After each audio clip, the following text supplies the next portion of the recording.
পথ দুর্ঘটনার কবলে ধান বোঝাই লরি, নিয়ন্ত্রণ হারিয়ে রাস্তার পাশেই উল্টে গেল গাড়ি, আহত চালক খালাসে। বাঁকুড়া জেলার কতুলপুর থানার অন্তর্গত বানমুখো বাস স্ট্যান্ড সংলগ্ন এলাকায় দুর্ঘটনার কবলে পড়ে একটি ধান বোঝাই লরি। লরিটি নিয়ন্ত্রণ হারিয়ে উল্টে যায় রাস্তার পাশে।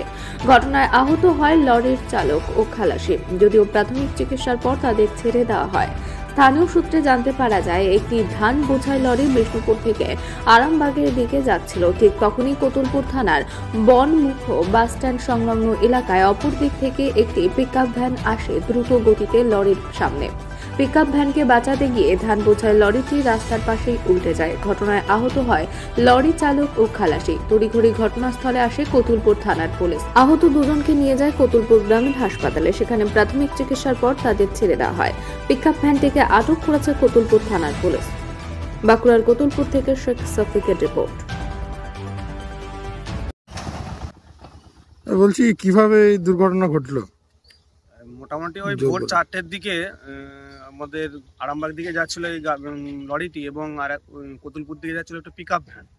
পিকআপ ভ্যানটিকে তুলে নিয়ে গেল দুটো। ওই পিকআপ ভ্যানটিকে বাঁচাতে গিয়ে নিয়ন্ত্রণ হারিয়ে ট্রেনে পাল্টে গিয়ে গেছে। মুখোমুখি সংঘর্ষ? হ্যাঁ, মুখোমুখি। কোথায় হয়েছে এটা? আমাদের বনমুখা বাস স্ট্যান্ড সংলগ্ন এলাকায়। কটার দিকে হয়েছে? ভোর 4টের সময় হয়েছে। আহতর কি নিহতের খবর আছে? ড্রাইভারের একটু চোট লেগেছে, তো দুজনই ড্রাইভার খালাসি দুজনই ভালো আছে। কোথায় আছে ড্রাইভার খালাসি? ড্রাইভার খালাসি হসপিটালে নিয়ে গেছিল, এখন ট্রিটমেন্ট করিয়ে ওরা এখন এখানেই আছে, অসুবিধা নেই। আর লরিটাতে কি ছিল?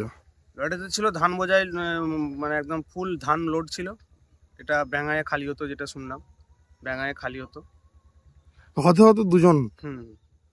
কোথায় আছে এখন? এখন বর্তমানে তারা চিকিৎসা করেছিল, আমাদের কতুলপুর প্রশাসন নিয়ে গেছিল হসপিটালে। তো এখন তারা সুস্থ আছে বলে ওরা এখন এখানেই গাড়ির কাছেই আছে। আচ্ছা, আপনার নাম? ফিরোজ মল্লিক। আপনি কি দেখেছিলেন? হ্যাঁ।